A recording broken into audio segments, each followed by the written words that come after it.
Selalu semuanya bertemu kembali dengan saya Kersogo di channel ini. Di kesempatan ini saya akan mengajak kita menyaksikan satu video diskusi Yonatan Nandar dengan seorang pemuda Islam yang cerdas menurut saya. Dan dia memberikan penjelasan yang sangat baik ya kepada Yonatan Nandar ya. Karena kalau Anda melihat video Yonatan Nandar itu, dia suka sekali membahas kekristenan, mengutip ayat-ayat Alkitab dan mencocok-cocok logikan ya. Sehingga setiap ayat yang dikutip itu hanya untuk memenuhi apa yang dia inginkan. Padahal kalau kita belajar Alkitab tidak demikian. Nah, di dalam kesempatan ini seorang pemuda yang cerdas ini memberikan penjelasan yang sangat baik terkait dengan siapa yang disalibkan, dan di situ dia memberikan pengertian kepada Yonatan Nandar. Nah, kita akan simak videonya. Mari kita simak video berikut ini. Kita lanjut lagi. Tadi barusan kamu di awal yang digantung di kayu salib menggantikan Al-Masih putra Maryam itu Simon. Saya baca lagi. Ya tulisan karangan orang, nggak tahu siapa, saya nggak peduli siapa yang nulis. Ya, tapi itu kan tulisan orang. Ya, itu buku kan kamu tunjukkan ini loh si pengarangnya, ini loh. Ya, Simon. Ya, makanya gini loh Nanda. Ya, makanya kau tuh belajar Quran deh. Ya. Ada yang mengatakan yang digantung di kayu salib itu, saya kasih pilihan ganda ini ya bagi kamu ya, kadrun-kadrun ya. A. Yudas Iskariot. B. Simon seperti yang kamu bilang. Nanti Yahya Walau ini beda lagi. Katanya Barsabas. Siapa pula Barsabas ini teman-teman? Barsabas. Ya, nanti Ustadz Ipung Simon. Ya, Ustadz siapa namanya? Kamu dan kamu tadi udah beda-beda tuh. Ada Yudas, ada Simon. Kamu. Ya, kata Juma dan kata Somad namanya itu Yudas.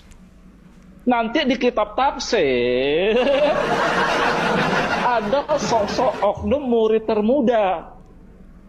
Ya, konon namanya itu Sarjis. Siapa lagi Sarjis itu? 4 tuh. Kayu nama beda lagi. Ya. Penyaliban, bukti penyaliban adalah siapa yang digantung di kayu salib adalah tidak ada bukti, tidak ada bukti, tidak ada bukti, kata kayu nama. Ya. Jadi kalian sendiri Nanda di kalangan orang Islam, dan saya mengakuin itu terjadi. Karena apa? Karena tidak tunduk patuh sama Quran. Di Quran itu tidak ada diganti orang itu pada peristiwa penyaliban, itu tidak ada. Cuma kamu kurang memahami Quran. Gitu loh. Ya. Pertama, saya kasih tahu aja, siapa yang mengatakan wa qaulihim inna qatalnal masiha itu, nanti saya jawab satu-satu. Ya, biar ngerti kamu sholaba itu apa di dalam Quran, kamu harus ngerti juga. Ya. Yang berkata itu 2 ayat di Quran. Wa rasulan ila bani Israel, kata Al-Masih. Ya, di surat As-Saff, ya bani Israel inni rasulullahi ilaikum. Ya, jadi jawabannya menurut Quran, siapakah orang yang berkata wa qaulihim inna qatalnal masiha itu, yang mengklaim telah berhasil membunuhnya, adalah orang Bani Israel yang menolak Al-Masih putra Maryam. Apa dasarnya? Ali Imran ayat 52. Nabi Isa itu menyadarin kekufuran dari Bani Israel itu. Ya. Jadi jawabannya adalah Bani Israel yang menolak Al-Masih putra Maryam. Bukan tentara Romawi. Tidak ada cerita tentara Romawi dalam kisah Isa dalam Quran. Ya, demikian videonya teman-teman. Jadi Yonatan Nandar dapat kuliah gratis ya dari seorang pemuda Islam yang cerdas. Jadi kalau kita tanya ya beberapa ustadz, termasuk Ustadz Abdul Somad juga, mereka komentarnya siapa yang diserupakan ya pada waktu Yesus disalibkan itu. Kan kalau orang Kristen kan setuju bahwa yang disalibkan itu memang tercatat di dalam Alkitab kita. Yang disalib adalah Yesus Kristus. Tapi mereka ini kalau kita tanya, ada yang bilang Simon lah, ada yang diserupakan lah, ada yang beberapa waktu lalu meninggal itu Ustadz Yahya Waloni, dia bilang itu Barsabas. Dan lucunya Ustadz Kainama tidak ada bukti ya bahwa Yesus disalib ya. Dan komentar dari Ustadz Kainama itu sangat-sangat tidak bermutu ya. Itu waktu dia debat dengan pendeta Esra Soro.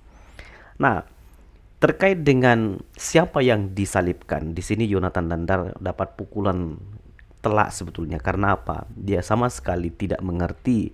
Bahkan seorang pemuda tadi menjelaskan bahwa kamu harus baca kitabmu, kau harus mengerti supaya jangan salah, begitu. Nah, terkait dengan itu teman-teman, saya ajak kita untuk melihat secara jelas ya, di dalam Alkitab kita itu sudah sangat jelas. Tadi saya sudah sebutkan di awal bahwa yang disalibkan itu adalah Yesus. Ini ada cerita di mana Yesus dibawa ke Pilatus ya. Saya tidak baca semua tapi poin-poin penting saja. Karena mereka sudah berkumpul di sana, maksudnya orang banyak, Pilatus berkata kepada mereka, "Siapakah yang kamu kehendaki kubebaskan bagimu? Yesus, Barabas, atau Yesus yang disebut Kristus?" Perhatikan ya. Jadi Yesus Barabas itu adalah penjahat yang ada di dalam penjara.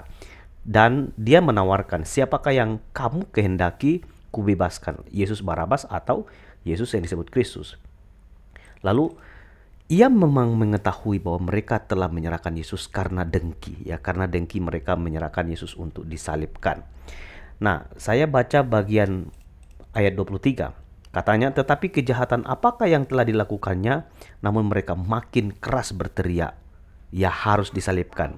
Jadi Yesus harus disalibkan. Ini tuntutan dari orang-orang banyak dan mereka menuntut supaya Barsabas itu keluar. Nah, di bagian ini teman-teman ada kalimat yang menarik ya. Mereka menganyam sebuah mahkota duri dan menaruh di atas kepalanya, lalu memberikan dia sebatang bulu di tangan kanannya. Kemudian mereka berlutut di hadapannya dan mengolok-olokkan dia, katanya, "Salam hai Raja orang Yahudi." Nah, ini merupakan satu hinaan ya, merendahkan Kristus pada waktu mereka membuat mengenyam mahkota duri dan mereka akhirnya memahkotai Yesus ya dengan mahkota duri. Nah, pada waktu mereka sampai di Bukit Golgota, disitulah yang artinya tempat tengkorak, disitulah Yesus disalibkan. Maka di situ dituliskan di atas kepalanya terpasang tulisan yang menyebut alasan mengapa ia dihukum. Inilah Yesus, Raja orang Yahudi. Jadi waktu orang Yahudi mengenyam ya mahkota duri dan mereka memahkotai Yesus dengan mahkota duri itu ngeri sekali, tajamnya minta ampun. Dan mereka menuliskan di situ, inilah Yesus Raja orang Yahudi. Nah, kalau kita logikakan begini ya, di dalam Alkitab sendiri sudah sangat jelas menjelaskan yang disalibkan itu adalah Yesus. Nah, pada waktu itu ketika Yesus ditangkap dan diadili dan bahkan memikul salibnya, pertanyaannya, kapan dia diserupakan atau digantikan? Gak mungkin, apalagi itu sudah dalam pengawasan orang banyak, dikawal oleh tentara Romawi, Pilatus. Itu mungkin nggak digantikan atau diserupakan? Ya nggak mungkin lah. Dan Alkitab itu sudah sangat jelas menjelaskan itu. Jadi kalau ada yang bilang Yesus nggak disalib tapi diserupakan, itu omong kosong. Di dalam Alkitab kita percaya Yesus sudah disalibkan. Nah, untuk apa Yesus disalibkan? Yesus harus menanggung semua itu supaya kita yang berdosa itu tidak binasa, tidak dihukum. Yesus menanggung hukuman itu demi kita, demi orang yang percaya kepada dia. Karena itu merupakan suatu anugerah khusus bagi kita. Maka Yohanes 3:16 mengatakan siapa yang percaya kepada Yesus itu pasti diselamatkan. Karena itu keselamatan tidak mungkin didapatkan di dalam siapapun kecuali dalam Yesus. Oleh karena itu percayalah kepada Yesus ya, karena hanya melalui dialah kita dapat memperoleh hidup yang kekal. Yohanes 14 ayat 6. Tuhan memberkati.